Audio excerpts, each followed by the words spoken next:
10 മണിക്ക് ഇറങ്ങണമെന്നും പറഞ്ഞുകൊണ്ടാണ് ഞാൻ രാവിലെ മുതലിരിക്കുന്നത്. എന്നിട്ട് ഇറങ്ങിയപ്പോഴോ മണി 12 മണിയായതേക്കും മഴയൊക്കെ വാതിലും മുട്ടി ഇറങ്ങണുള്ളൂ. അങ്ങനെ ലുലു എത്തി. ലുലു ഓഫർ ഉള്ളതുകൊണ്ട് നല്ല തിരക്കായിരുന്നു ഗൈസ്. പിന്നെ ഞങ്ങൾ ആദ്യം പോയത് നമ്മുടെ സാരി സെക്ഷനിലേക്കാണ്. അവിടെ ഫസ്റ്റ് തന്നെ 70% ഓഫർ എന്ന് പറഞ്ഞിട്ടിട്ടുണ്ടായിരുന്നു. അങ്ങനെ ഞങ്ങൾ അതിൻ്റെ ഉള്ളിൽ കയറി. എൻ്റെ പൊന്നെ, സാരി സെക്ഷൻ പറയാനില്ല, അടിപൊളി സാരികൾ. എനിക്കതിനകത്ത് സാരികളാണ് കേട്ടോ അധികം ഇഷ്ടപ്പെട്ടത്. ടോപ്പുകളൊന്നും എനിക്ക് അങ്ങനെ ഇതായില്ല, പക്ഷേ സാരി സെക്ഷൻ അടിപൊളി. അങ്ങനെ ഞങ്ങൾ 1000-ൻ്റെയൊക്കെ സാരികൾ കാണണം. 1000-ൻ്റെ സാരിക്ക് 500 രൂപ ഇല്ല, 49 രൂപ ഉള്ളൂ 1000-ൻ്റെ സാരിക്ക്. അങ്ങനെ പിന്നെ ഇഷ്ടപ്പെട്ട സാരി എടുത്ത് അവിടെ നിന്ന് ഇറങ്ങി നമ്മുടെ ലുലുയുടെ ഉള്ളിലേക്ക് കയറി. പിള്ളേരൊക്കെ ഹാപ്പിയാണ് കേട്ടോ. ലുലുവിലേക്ക് പോകണമെന്ന് പറഞ്ഞപ്പോൾ തന്നെ അതേ ഡ്രസ്സൊക്കെ ടാറ്റേന്ന് വന്നു, വാ അമ്മീ വേഗം പോകാമെന്ന്. ഗെയിമും അതും ഇതൊക്കെ ഉണ്ടല്ലോ അതിനകത്ത്. അപ്പം അത് കുഞ്ഞുങ്ങളെയും കാട്ടി അവനിക്കായിരുന്നു ഇഷ്ടം. വാ അമ്മീ നമുക്ക് വേഗം പോകാമെന്നും പറഞ്ഞിട്ടുണ്ട്. അങ്ങനെ ഞങ്ങൾ കയറി ചെന്നപ്പോൾ തന്നെ അവിടെ ബെഡ്ഷീറ്റിനും ഫില്ലോ കവറിനൊക്കെ നല്ല ഓഫർ, ബാഗുകളും ഉണ്ട് കേട്ടോ. അങ്ങനെ ഞങ്ങൾ ബെഡ്ഷീറ്റും ഫില്ലോ കവറും വാങ്ങിക്കാനായിട്ട് ഞങ്ങൾ അങ്ങോട്ട് പോയി. അപ്പോഴത്തേക്കും നോക്കിയപ്പോഴത്തേക്കും നല്ല തിരക്ക്, ബില്ലടിക്കാനൊക്കെ. അതിൻ്റെ പിന്നെ ഉമ്മക്ക് എസ്കലേറ്ററിൽ കയറാനായിട്ട് ഭയങ്കര പേടിയായിരുന്നു. അപ്പോൾ ഉമ്മ പറഞ്ഞു ഞാനില്ല, ഞാൻ സ്റ്റെപ്പ് കയറി വന്നോളാന്ന് പറഞ്ഞു ഉമ്മ സ്റ്റെപ്പ് കയറിയാണ് വന്നത്.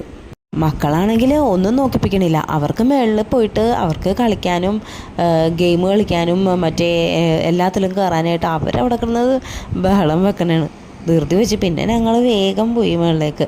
ടെറസൂടെയൊക്കെ പോക്കണ്ട. അപ്പോൾ അത് ഫസ്റ്റ് ടൈമാണ് കേട്ടോ ലുലുവിൽ വന്നത്. അതും ഡ്രസ്സും ഒക്കെ പിന്നെയും വന്നിട്ടുണ്ട്. അപ്പോൾ പാത്തൂന് ഇതെല്ലാം കണ്ടിട്ട് എല്ലാത്തിലും പിടച്ച് വെച്ച് കയറാനായിട്ട്. പിന്നെ അവളെന്ത് ചെയ്ത്, അവളെയും മാധുവിനെയും കൂടി ട്രെയിനിലിരുത്തി.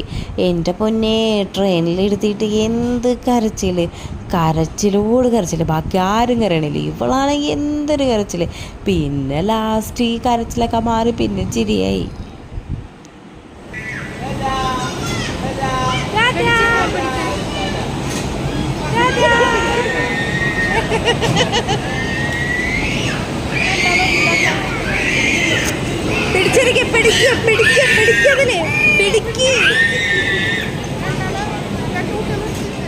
പിന്നെ കുറേ നേരം കരഞ്ഞ് ലാസ്റ്റ് പുള്ളിക്കാർക്ക് ഇഷ്ടമായി.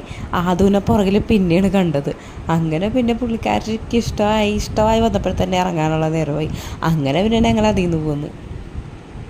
ക്യാമ്പിങ്ങിൽ കയറണമെന്ന് പറഞ്ഞിട്ട് പിന്നെ അതിനകത്ത് കയറി. പിന്നെ അവർ പ്രത്യേകിച്ച് സോക്സൊക്കെ കൊടുക്കുന്നുണ്ട് കേട്ടോ. നമ്മുടെ സോക്സ് അവർ പറഞ്ഞു ഊരിക്കോ, ഈ സോക്സ് തരാമെന്ന് പറഞ്ഞിട്ട് അവർ വേറെ സോക്സൊക്കെ കൊടുത്തു. അവൻ കയറുന്നുണ്ട്, ബാക്കി പിള്ളേരൊക്കെ നല്ല രീതിയിൽ കയറുന്നുണ്ട്. ഇവൻ മാത്രം ഇങ്ങനെ പയ്യെ കയറിക്കൊണ്ട് പിന്നെ അവിടെ നിന്ന് ഇറങ്ങി. അത് കഴിഞ്ഞപ്പോഴത്തേക്കും ആദൂന് ഈ കുതിരയിൽ കണ്ടപ്പോഴത്തേക്ക് അവനിക്ക് അതിൽ കയറണമെന്ന് പറഞ്ഞു. അങ്ങനെ അവൻ അതിൽ കയറി. ആദ്യമൊക്കെ മടി പിടിച്ചിട്ട് കയറാനായിട്ട് അവനിക്ക് ഇങ്ങനെ ഇത് കണ്ടപ്പോൾ തീർന്നിട്ടില്ല. അപ്പം ഇനിയും ഞാൻ വീഡിയോ ഇടുന്നതായിരിക്കും. അപ്പം എല്ലാവർക്കും വീഡിയോ ഇഷ്ടപ്പെട്ടാൽ ലൈക്ക് ചെയ്യുക, സബ്സ്ക്രൈബ് ചെയ്യുക. അപ്പം tata bye bye, see U.